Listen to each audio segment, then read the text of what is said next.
네, 반갑습니다. 손승우입니다.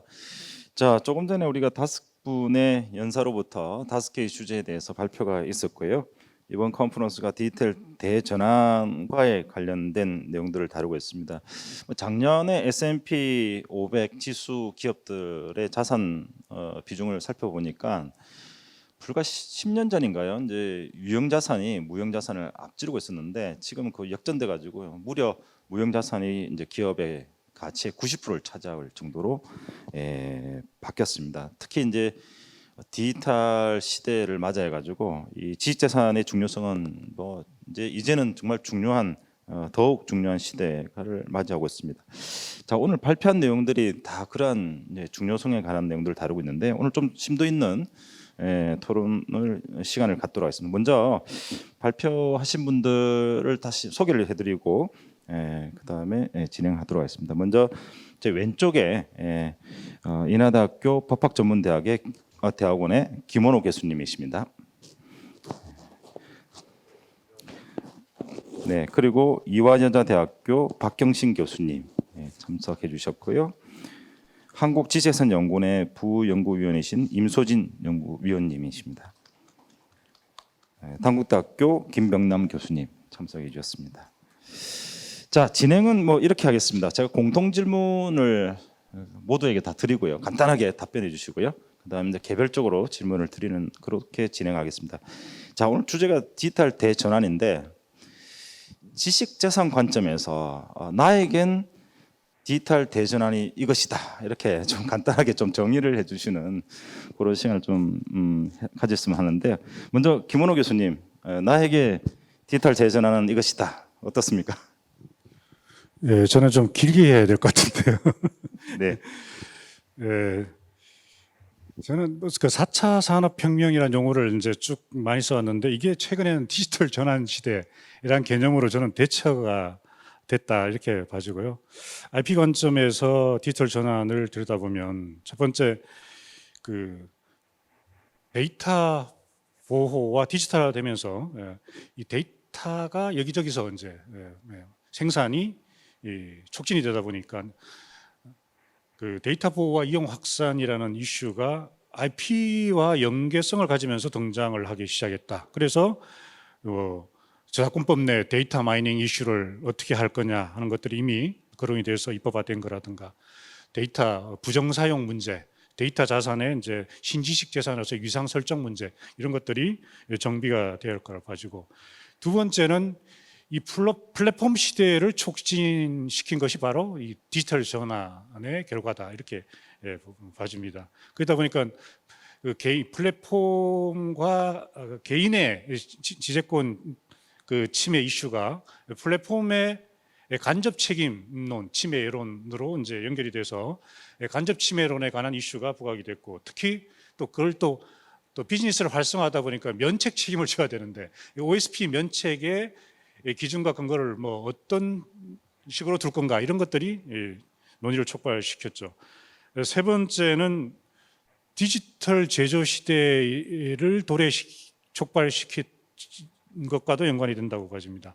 이거는 기존의 특허품이라든가 디자인 제품이라든가 뭐 이런 것들을 얼마든지 3D 스캐닝을 해가지고 3D 데이터로 만들 수 있고 이걸 가지고 3D 프린팅으로 해서 제품을 바로 제조할 수 있는 그런 시대 변화가 출해됐다. 그러면 기존의 실시 개념과 그 다음에 3D 데이터 단계에서의 그 유통과 중간에 그걸 뭐 데이터의 어떤 그 유통 플랫폼 이런 데 대한 책임을 어떻게 물을 것인가. 그래서 간접 책임의 문제라든가 실시의 개념의 이슈라든가 이런 것들이 등장을 했고 상표 쪽도 보면 전자정보제라는 개념이 등장해서 디지털 형태의 어떤 상품 유통이 이제 촉진되는 뭐 이런 시대 변화 그리고 기타 뭐 AI와 AI 관련 발명이라는 것도 다 소프트웨어 관련 발명이고 아까 블록체인 관련 발명도 보면 소프트웨어 내지 비즈니스 모델 관련 특허기 때문에 이런 소프트웨어와 BM 특허 추론의 증가에 따라서 우리가 그 특허 적격성 판단을 어떻게 해야 될 건가 그리고 이게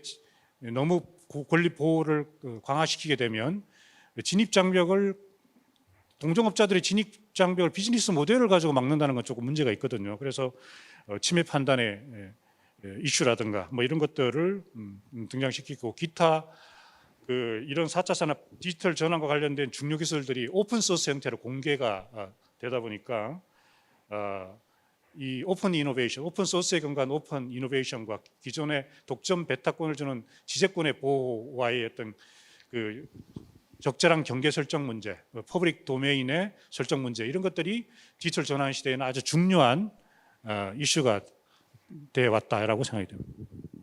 네. 디지털 대전환을 한마디로 정의해달라고 하셨는데 너무 많은 이슈를 말씀을 해주셨는데 말씀하신 사항이 다 중요하고요.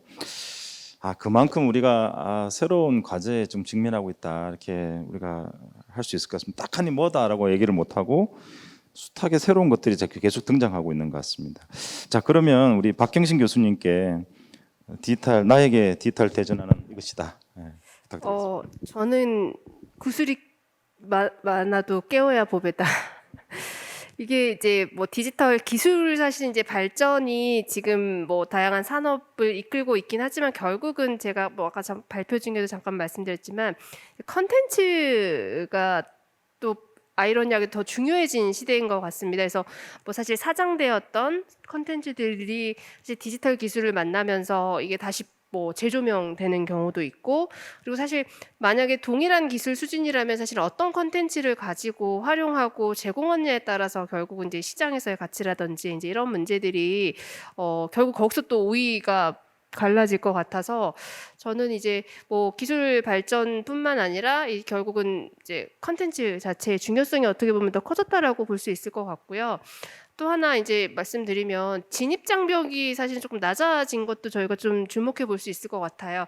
물론 제가 뭔가 NFT 작품을 만들어서 플랫폼에 올린다고 그게 뭐 몇천억에 낙찰되지는 않겠지만 사실은 이제 이용자, 창작자의 경계가 사실 점점 더 모호해지면서 이제 그렇다 보니까 또 내가 창작한 거든 내가 발굴한 컨텐츠든 간에 이제 그런 것들을 내가 어떻게 포장해서 또 시장에 제공하느냐에 따라서 이게 이제 시장에서 다양한 좀 비즈니스 모델들도 발전을 할 것 같다라는 생각이 듭니다. 네. 이 정도로 말씀드리겠습니다. 네, 고맙습니다.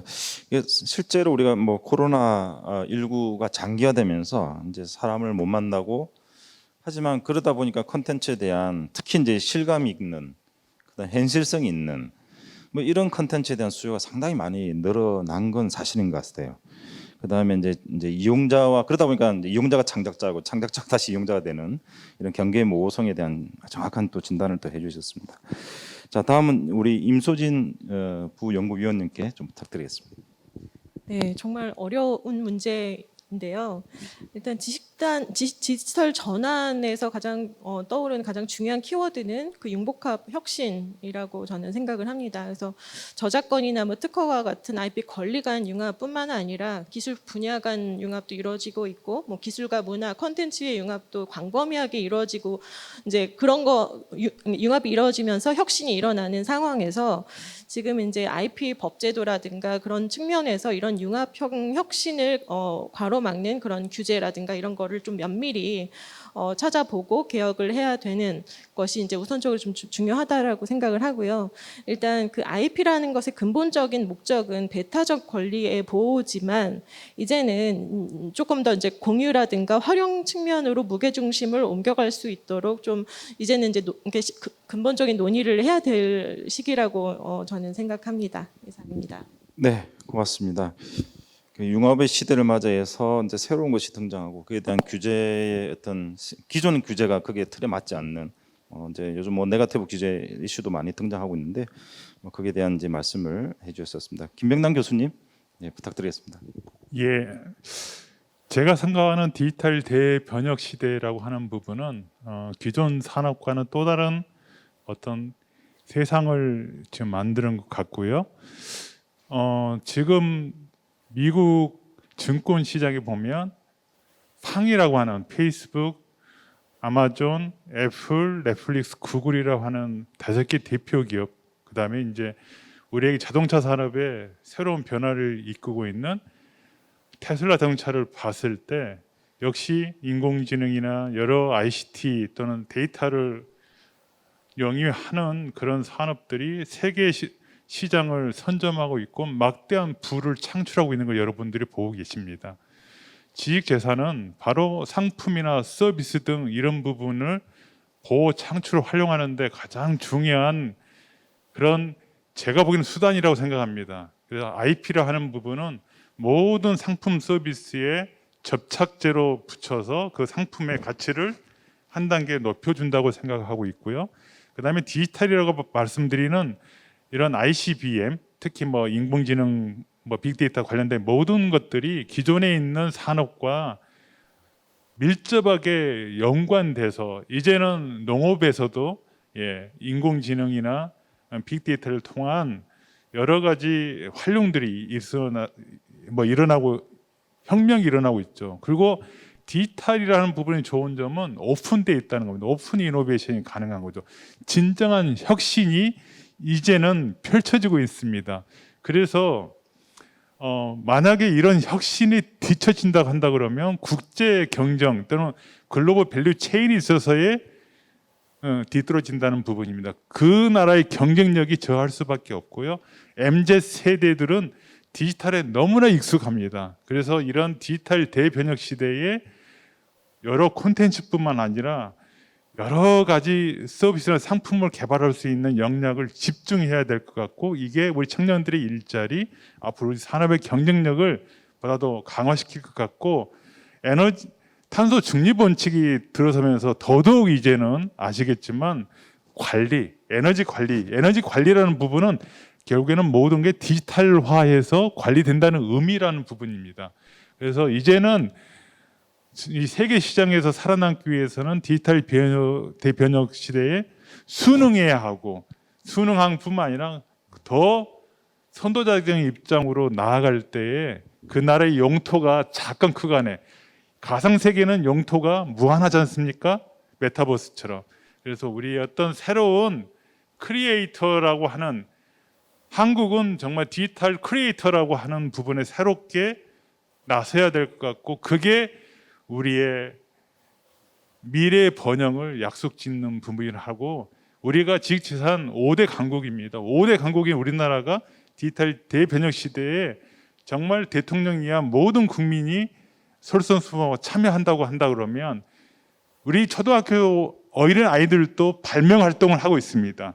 그런 발명 활동이 디지털 대변혁 시대에 있는 많은 디지털 수단과 같이 이루어질 때에 전 국가 요소마다 아마 새로운 혁신이 일어나게 될 것 같고 그런 혁신이 결국 우리나라를 정말 세계에서 어떻게 보면 세계 산업을 선도하는 국가, 반도체나 조선 자동차뿐만 아니라 이제는 디지털 콘텐츠 부분에서도 충분히 세계를 선도할 수 있다고 판단되고 가장 대표적인 게 K-팝입니다. K-팝을 통해서 엄청난 이익을 창출하고 있고 또 거기에 대한 많은 팔로우들을 우리가 확보하고 있고 한국의 문화에 정말 많은 부분들이 열광하는 부분들을 볼 수 있을 것 같습니다. 바로 이런 부분이 이제는 여러 확산되었으면 하는 것 같고요. 디지털 대변혁 시대는 우리에게는 새롭게 거듭날 수 있는 숙명과도 같은 거라고 저는 정의하고 싶습니다. 네, 감사합니다. 네, 고맙습니다. 우리 미래에 대한 이제 오픈 이노베이션에 대한 말씀도 하시고 모든 산업이 이제 이렇게 디지털화되는 이제 융합되는 그런 부분에서 우리가 정말 혁신해야 된다는 부분을 상당히 이렇게 강조를 해주셔서 굉장히 감사합니다. 자, 그러면 이제 개별 질문을 좀 드리도록 하겠습니다. 우선 김원호 교수님께 블록체인을 이제 발표해 주셔서 굉장히 많은 제안을 해주셨는데요. 우리가 이제 오늘의 행사가 이제 3차 기본 계획을 준비하는 그런 입장에서 발표한 내용이 굉장히 많은데 그 중에서 딱 이것만은 정부에서 당장 좀 해줬으면 좋겠다. 이런 거에 한두 가지, 두세 가지 이런 정도로 한번 강조를 해주셨으면 감사하겠습니다. 가장 토의하면서 저희 분과위원회에서 토론하면서 인상 깊었던 게 제가 먼저 따로 선행 연구를 했습니다만은 그 외에 이제 추가로 다른 업체들 전문가들이 같이 관여하면서 논의하는 과정에서 인상 깊었던 거는 이 연구 노트 기반의 플랫폼 구축하는 거. 물론 이게 보니까 우리 산업에 미칠 그러니까 이것이 이 특허를 창출하고 또 원래 특허와 영업 비밀의 그 경계를 하는데 기업의 입장에서는 특허 출원을 하게 되면 대부분은 그냥 공개가 돼 버리니까 어떤 면에서는 중요한 부분은 또는 이 영업 비밀로 갖고 싶어하는 부분 뭐 이런 것들이 있는데 어쨌든 기업의 필요 사실 특히 중소기업의 숨겨진 그런 기술 개발과 관련된 필요성 그걸 좀 긁어주기를 바라는 그런 부스럼 이런 것들이 바로 이제 블록체인을 활용한 연구노트를 이제 플랫폼을 구축해서 그것을 다양한 어떤 그 기술 개발과 특허 출원과 그다음에 국가 R&D 연구개발 사업에 이제 같이 뛰어들 수 있는 그런 기반을 구축해 나가는 현실적인 그 기업들의 이제 고민 해결에 필요한 거라고 봐지고 한편으로는 국가 차원에서 보면 오히려 이 데이터들이 그냥 사장되고 활용되지 못하는 게 너무 안타까운 거죠, 그죠? 특허 출원으로 이어진 거는 물론 공개가 되지만 특허 출원으로 이어지지 않은 다양한 연구 아이디어, 실패한 아이디어 이런 것들이 다 연구 노트로 이게 데이터베이스와 이렇게 돼서 보안성이 안정성이 유지된 상태에서 또 공개의 위험을 별로 이렇게 느끼지 않으면서 활용될 수 있는 기반이 마련된다면 저는 우리나라 이제 그 기술 경쟁력을 키워나가는데 상당히 중요한 어떤 부분으로 작용할 수 있을 거다라는 생각을 하게 됐습니다. 네, 고맙습니다. 연구 노트 플랫폼을 강조해 주셨고 정책적으로 이제 시급하게 이제 해야 될 과제로 제시해 주시는데 제가 다음 질문은 그 김원호 교수님과 박경신 교수님 동시에 드려야 될 것 같습니다. 지금 NFT가 워낙 중요하다 보니까 메타버스에 있어서 이 주제가 상당히 앞으로 저도 관심을 갖고 지금 이제 글을 쓰고 있는데요.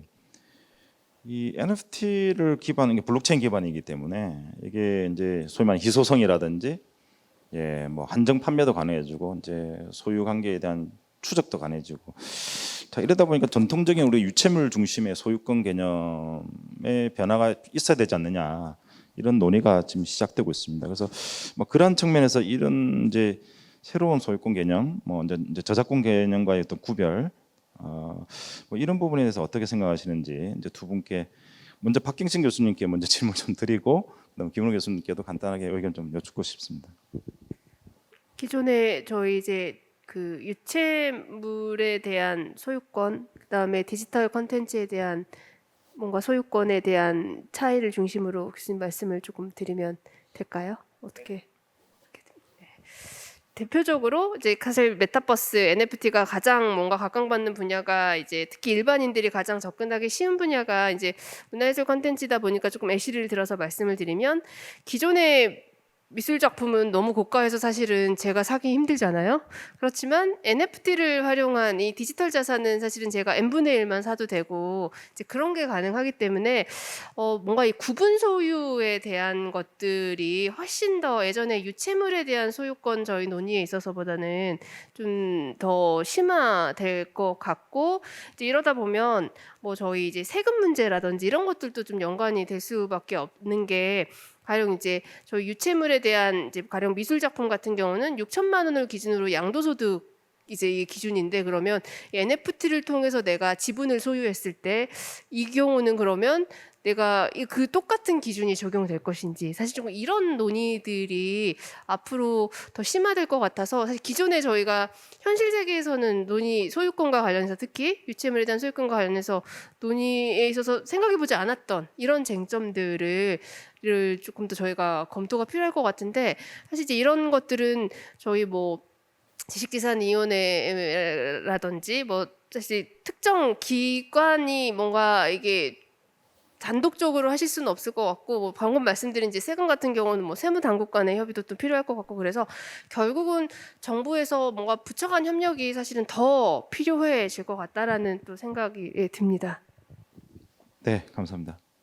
김은호 교수님. 예. 예, 저는 발표할 때 그 대부분 NFT 발행업자라든가 플랫폼 사업자들이 또는 개인 그 저작물을 소유하고 있는 소유자들이 소유권과 저작권에 관한 인식이 상당히 부족해서 저작권 침해 우려를 많이 발생시키고 있다라는 그런 말씀을 드렸는데 저는 이제 강의를 할 때 이제 저작권과 소유권의 구별의 예를 쉽게 들어서 편지의 경우를 예를 듭니다. 그 편지의 경우에 수신인과 발신인에서 편지에 대한 소유권은 누가 갖느냐? 그 편지를 받은 수신인이 갖기 때문에 그 편지를 소유권의 처분의 일환으로서 사형수익 처분권이 있으니까 찢어버리든지 불태워버리든지 자유다. 그러나 그 편지에 대한 저작권은 여전히 그걸 발신자가 갖고 있기 때문에 그 받은 편지를 모아뒀다가 그걸 발신인이 유명해지고 난 다음에 그걸 뭐 출판을 프리라이드하기 위해서 뭐 출판을 한다든가 뭐 이러면 바로 저작권 침해가 성립된다. 명확히 구분해야 되는데 그냥 미술품 같은 것도 당연히 일품 제작, 특히 일품 제작해서 유통되는 그런 저작물들은 소유권 자체가 이전이 됐지만 여전히 저작권까지 같이 양도받는 경우는 거의 드물다고 봐져요. 그래서 실제 아마 그 12개 그 거래 플랫폼에서 조사해 보면 저작권을까지 양도받은 사례가 뭐 상당히 드물었다 이렇게 봐지는데 그렇다면 그 저작자 허락 없이 NFT를 발행해서 유통시키는 것은 저작권법상의 뭐 복제 배포, 뭐 공연 또는 전시권 뭐 등등의 권리 침해를 야기할 가능성이 상당히 높은 거죠. 그래서 저는 이거를 블록체인 기반으로 이걸 발행을 할 때 그게 장점이 스마트 컨트랙트를 활용할 수 있으니까 스마트 컨트랙트의 계약 조건에 NFT 발행의 조건으로 이제 그 발행을 집어넣어서 그렇게 해서 아예 그 뭐 이거를 좀 그 합법성을 이렇게 유도해가는 그런 것들을 비롯해가지고 플랫폼 사업자를 위한 가이드라인과 그다음에 이 자기 소유물이지만 저작권을 갖고 있지 않는 그런 분들이 NFT를 발행하려고 할 때의 어떤 그런 가이드라인 이런 것들을 빨리 마련해서 이것이 과도한 저작권 침해로 인한 문제점들이 발생하지 않도록 정리할 필요가 있다. 이런 부분을 다시 한번 좀 강조하고 싶습니다. 네, 고맙습니다. 두 분께서 이제 NFT에 대한 이제 새로운 소유권 개념의 필요성도 언급하셨고 또 NFT 기반의 거래에 있어서 어떤 가이드라인, 또 스마트 컨트랙을 어떤 조건으로서 뭐 그런 것에 대한 제안도 해주셨습니다. 자, 다음은 이제 우리 그 임소진 연구위원님께 제가 질문을 드릴 텐데 오늘 이제 발표한 내용이 융복합 지식재산 전문 인력 양성을 위한 기반 구축 방안입니다. 사실 뭐 이제 우리 중소기업 입장에서는 사실 융복합적인 어떤 여러 전문가의 뭐 이제 도움, 그 다음에 전문 인력에 관한 도움 이런 걸 사실은 고용을 하고 싶지만 여러 가지 이제 여건이 그 어려움이 많죠. 비용 부담이라든지 이게 현실인데. 그렇다면 이런 문제를 해결하기 위해서 우리가 전문가를 활용할 수 있는 방안들이 있는데 아까 발표 자료에 이제 시간이 좀 짧다 보니까 뭐 긱 이코노미 이런 것도 이제 소개를 해주셨고 새로운 노동 방식으로서 뭐 여러 가지 이제 정책 어떤 제안 우리 중소기업을 위해서 뭐 좀 해주실 말씀을 좀 부탁드리겠습니다. 예, 그 주제 발표에서도 말씀드렸다시피 그 중소기업이 뭐 전문성이 높은 인력을 상시적으로 고용하는 것은 뭐 현실적으로 거의 불가능하기 때문에 원하는 기간 동안 합리적인 비용으로 활용할 수 있는 전문가 풀에 대한 접근성을 높여주는 것이 그 대안이 될 수 있다라고 생각합니다. 그리고 실제로 중소기업이 이제 지식재산 관련된 이슈가 발생했을 때 어디서 어떠한 전문가를 어떻게 구해야 되는지조차 막막해하는 경우가 많고요. 그리고 뭐 특허 분쟁이라든가 지식재산 뭐 전략 수립과 같은 문제들의 대부분은 전문가 한 명이 혼자서 해결할 수 없는 문제들도 대부분이고요. 그래서 그 방법 중 하나로 아까 이제 전문가 매칭 플랫폼에 대해서 간단하게 말씀드렸는데요. 그 사회적으로 뭐 고경력 퇴직자와 그 N잡에 대한 수요가 증가하고 있기 때문에 재교육을 통해서 이들을 이제 적절하게 지식재산 전문가 풀로 유인시키고, 그다음 중소기업의 니즈와 적절하게 이제 연계시켜 준다면 사회적으로 좋은 시너지가 나타날 수 있을 거라고 생각을 하고요. 근데 아무리 좋은 취지라도 그 시스템이 돌아가지 않으면 또 하나의 뭐 사회적 낭비가 될 수 있기 때문에 뭐 초반에는 이제 AI 기반으로 매칭 비용을 최소화하고 그리고 모든 참여자들의 그 참여 인센티브를 극대화할 수 있도록 초기 설계를 하는 것이 가장 중요하다고 생각을 합니다. 그리고 초반에는 이제 정부가 그 비용의 일부를 바우처 형식으로 지원해 주는 것도 뭐 방법의 하나가 될 수 있다라고 생각합니다. 네, 고맙습니다. 우리 중소기업이 전문가를 활용하기 위한 방안으로서 이제 몇 가지를 좀 제안을 해주셨고요. 이제 같은 주제지만 우리 이제 김백남 교수님께서는 좀 다른 결에서 아마 이제 말씀을 해주셨습니다. 굉장히 이제 전문가의 어떤 소송에 있어서 활용을 발표해 주셨는데, 제가 이제 인상 깊었던 것 중에 하나가 제안 중에 이제 그 전문가 사실조사 제도에 관한 언급도 하셨고, 뭐 감정제도, 뭐 미국의 이제 법정 조언자 제도, 뭐 아미커스 쿠리아에 대한 소개도 해주셨고요. 제가 이제 이제 지금 왜 제가 전문가 사실 조사에 이제 질문을 드리냐면, 지금 현재 특허법 개정안이 지금 현재 국회에 올라가 있고, 이제 소위 말하는 디스커버리 제도, 한국형 디스커버리 제도로서 이 제도가 이제 도입을 제안을 하고 있습니다. 자, 지금 제가 좀 드리고 싶은 것은 이제 미국의 디스커버리 제도 비용이 많이 들지요. 이제 그걸 해결하기 위해서 이제 독일의 이제 전문가 이제 공장이나 이런 현장에 들어가가지고 조사를 하는 것이죠. 우리도 이제 그런 제도를 도입하는데, 그 제도의 가장 핵심이 뭐냐면 이제 전문가에 대한 이제 신뢰, 그 다음에 전격성입니다. 전격성. 그러니까 갑자기 들어닥쳐서 조사를 해야 이제 증거물을 확보를 할 수 있는 것이죠. 근데 이제 일본도 동일한 제도를 도입하고 있는데, 일본은 현장에 들어가기 전에 협의를 하고 들어가 있어요. 그러다 보니까 이게 실효성이 좀 낮다 이런 뭐 견해가 있는데, 지금 한국의 이제 제도는 일본 제도가 아닌 약간 독일에 가까운 뭐 그런 이제 제안을 하고 있는데, 여기에 대해서 좀 어떻게 좀 생각하시는지 좀 부탁을 좀. 뭐 손승우 원장님께서 너무 잘 지적해 주셨는데, 미국 소송, 특히 뭐 지식재산권 관련 소송에 있어서 상당한 비용 발생은 디스커버리입니다. 그 디스커버리가 이제 1년, 2년 이렇게 장기간에 걸쳐서 양 당사자 측에서 증거를 내게 만들고, 또 그게 법정에서 증거로 채택되기 때문에 굉장히 많은 소송 단원이 보통 300~400명씩 이렇게 늘어나는 이유가 대부분 디스커버리라고 보여지는데요. 많은 비용이 드는데, 우리는 이제 제3자, 어떻게 보면 중립 전문가 제3자가 현장에 필요한 이제 증거들을 이렇게 수집하고 그 증거가 법적 효력이 있습니다. 사실 일본도 그런 비슷한 제도를 가지고는 있었습니다. 근데 일본은 이제 증거 채집하러 나갔는데 동의하지 않으면 그냥 상대방 주장을 다 인정해버리는 그런 불합리한성이 있었는데, 독일의 전문가 사실조사 제도는 그게 아니고 전문가가 정말 사실조사해서 하는 거고요.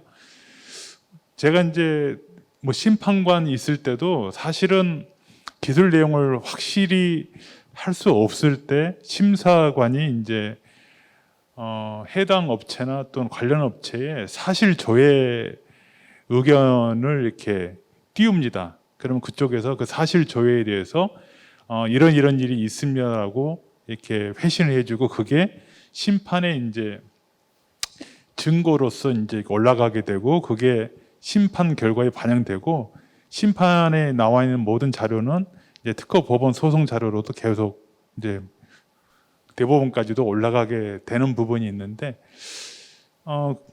거기 이게 참 좋은 점은 판단자 입장에서 굉장히 판단이 어려울 때 있는데 중립적인 전문가에 의해서 판단에 굉장히 큰 도움을 받을 수 있을 것 같고 제 경험으로도 도움이 되고 그다음에 여기에 대한 쉽게 말하면 반발하는 의견을 잠재울 수 있다는 거죠. 쉽게 말하면 쓸데없는 소송 경비를 줄 수 있다는 장점도 있습니다. 그래서 한국형 디스커버리 제도의 정착이라는 부분이 굉장히 중요한 핵심 과제로 되어 왔지만 그동안 민간인들 특히 개인 발명가들 우리나라 워낙 많기 때문에 그분들에 대한 비용 부담의 증가로 쉽게 말하면 인포메이션 디스클로즈 스테이트먼트라고 IDS라고 해서 자료들을 전부 다 그 출원인이 부담하도록 하는 부분부터 시작해서 디스커버리가 굉장히 이 민간인에 큰 부담을 준다고 해서 적용에 어려움이 있었는데 이번 기회에 이제 독일형 이제 전문가 사실 조사 제도를 도입해서 반영된다고 하니 이게 아마 우리의 어떤 지재권법 소송에 있어서 굉장히 큰 진전을 가져올 수 있는 아주 좋은 제도가 되지 않을까. 지금 의견 수렴 중인데 상당히 많은 의견이 수렴되고 있고 아마 좋은 방향으로 아마 입법이 되지 않을까 생각이 듭니다. 예. 네, 예, 고맙습니다. 지금 김 교수님께서 말씀하신 바와 같이 이제 한국형 디스커버리 제도, 이제 전문가 사실 조사 제도인데 이 제도가 도입된다 그러면은 이제 그 미국형 디스커버리 단점을 좀 보완하면서도 이제 소면 실체적 진실을 밝히는 뭐 그래서 김 교수께서 발표하신 여러 가지 전문가 활용과 관련된 뭐 감정이라든지 그죠, 뭐 가치 평가라든지 이런 분야도 같이 이제 필요성이 상당히 증가할 것 같은데 어떻습니까? 네. 예. 제가 이제 가장 인상적이었던 게 이제 구글과 오라클의 대법원 판결문을 보면서 법정 조언자의 의견이 물론 11,500줄에 대해서 침해냐 아니냐 다 판정을 했습니다. 전문가들을. 근데 거기 가장 중요한 건 뭐냐면 이게 만약에 자바 API가 만약에 저작권은 보호된다고 한다 그러면 미국의 스타트업이나 소프트웨어 산업의 발전을 저해한다. 산업 발전을 위해서는 반드시 자바 API에 대한 저작권 보호를 하지 않는 게 바람직하다라고 하는 의견이 1년 전에 한 8개월 전에 나왔고 그게 올해 4월 5일에 대법원 연방 대법관들이 아슬아슬했습니다. 6대 2입니다. 6대 2로 다수결에 의해서 소수 의견도 있었습니다. 그리고 소송 과정을 보면 1심 지방법원에서는 구글이 이겼다 하지만 고등법원에 올라가서는 오라클의 자바 API에 대해서 소프트웨어 저작권 보호해야 된다. 그래서 인정됐다가 그게 아마 이제 미국에서도 소프트웨어 보호에 대해서 강화를 필요하겠다 막 강하게 주장이 되니까 아마 2심에서 뒤바뀌어졌다가 3심에서 전문가 조언을 들어서 가장 미국 산업 정책의 좋은 방향으로 아마 결정이 된 것 같고 그래서 그게 공정 이용이다. 그래서 스타트업들은 API를 이용할 수밖에 없습니다. 선언문을 이용해서 새로운 소프트웨어 저작물을 만들어야 되기 때문에 그 이용에 대한 부담을 줄여주기 위해서 바로 그런 대법원 판결을 했다고 하고 역시 미국은 산업 발전을 가장 우선하는 그런 나라인 것 같아 보입니다. 미국의 우선주의를 한다 그러면 소프트웨어 강화를 한다 그러면 당연히 자바 API에 대해서 저작권 보호가 맞다고 하는 게 맞을 것 같아요. 제 생각은 네. 미국의 산업을. 그런데 자국의 산업을 더 우선시했다는 거죠. 그 점이 저는 좀 인상적이었습니다. 네, 감사합니다. 아까 발표하신 내용 중에 우리 또 자바 사건에 대해서 아주 중요한 내용을 또 한번 강조해 주셨고요. 이제 시간이 거의 다 됐습니다. 다 됐습니다만 아까 우리 박경신 교수님께 제가 동시에 질문 던지면서 정말 중요한 질문을 못 던졌는데 좀 짧게 좀 부탁드리겠습니다. 그래서 지금 메타버스 사실 워낙 중요한 분야이기 때문에 아까 NFT도 말씀했습니다. 그 외에 지식재산 분야에서 가장 좀 중요하다. 뭐 정책적으로 우리가 기본 계획에 좀 담았으면 좋겠다는 것 좀 한두 가지만 좀 강조만 좀 부탁드리겠습니다. 뭐 발제하면서도 말씀드렸지만 결국은 이게 이제 메타버스 관련해서 창출된 메타버스를 통해서 창출된 저작물을 비롯한 다양한 컨텐츠의 보호 방안, 그러니까 저희 그래서 뭐 물품성에 대한 기존의 논의들에 대한 뭐 아니면 현행 법률상 검토라든지, 그다음에 뭐 실시, 뭐 어쩌면 지정 상품 분류 이런 것들이 또 한편으로 필요할 것 같고요. 그리고 이제 무단으로 누군가의 지적 창작물을 이제 이용하는 것들에 대한 뭔가 이제 제어도 같이 필요할 것 같아서 결국은 이게 좀 균형을 맞출 필요가 있을 것 같다라는 생각이 드는 게 여러 차례 제가 말씀드렸지만 이용자가 창작자인 경우가 많다 보니까 이용자의 권리 보호 또 창작자의 권리 보호가 사실 이제 같이 가야 될 필요가 있을 것 같고요. 그래서 제가 아까 뭐 여러 중원부원 말씀드린 것 중에서 사실 가이드라인 마련이 현재로서는 가장 급선무가 아닐까라는 생각이 드는 게 저희 이제 여러분들이 와서 말씀해 주셨지만 공통적으로 이제 말씀해 주신 분이 이런 지금 중요한 측면, 그러니까 물론 기본 계획 같은 경우 장기적으로 이제 저희가 검토해야 될 논의지만 현재 이제 메타버스 뭐 활성화라든지 이런 부분들에 있어서는 이제 꼭 필요한 부분이 아닐까라는 생각이 드는 게 아직 기준이 없다 보니까 사업자들도 굉장히 힘들어하시는 부분이 있어서 가령 이 목걸이를 한 아바타가 메타버스에서 만들어지면 그거는 뭔가 상표나 디자인 침해로 봐야 되는 건지 이미 협업을 한 굿즈가 있기 때문에 굿즈는 쓰면 안 되는 건지 이런 것들에 대한 좀 검토가 필요할 것 같다라는 생각이 듭니다. 네. 네, 감사합니다. 명확하네요. 가이드라인. 사실 뭐 저도 메타버스 회의 가면 가이드라인 만들어 달라 계속 얘기를 하는데 어느 부처에서 지금 하고 있는지 잘 모르겠습니다만 우리가 기본 계획에 좀 담았으면 좋겠다는 생각이 듭니다. 자, 시간이 다 되어서요. 이제 정리를 좀 해야 될 것 같습니다. 오늘 이제 5분의 연사와 오늘 좀 토론회 4분의 이제 전문가께서 이제 좋은 의견을 주셨고요. 오늘 이제 2021년 킴넷 컨퍼런스입니다. 오늘의 주제는 이제 3차 기본 계획, 우리 지식재산 3차 기본 계획을 이제 준비하기 위해서 이제 특히 이제 이 디지털 대전환이라는 시대적 그런 이제 사명과 도전에 이제 직면하고 있으면서 이제 5가지 주제에 대해서 발표를 해주셨습니다. 이게 정말 큰 변화가 일어나고 있는 것 같습니다.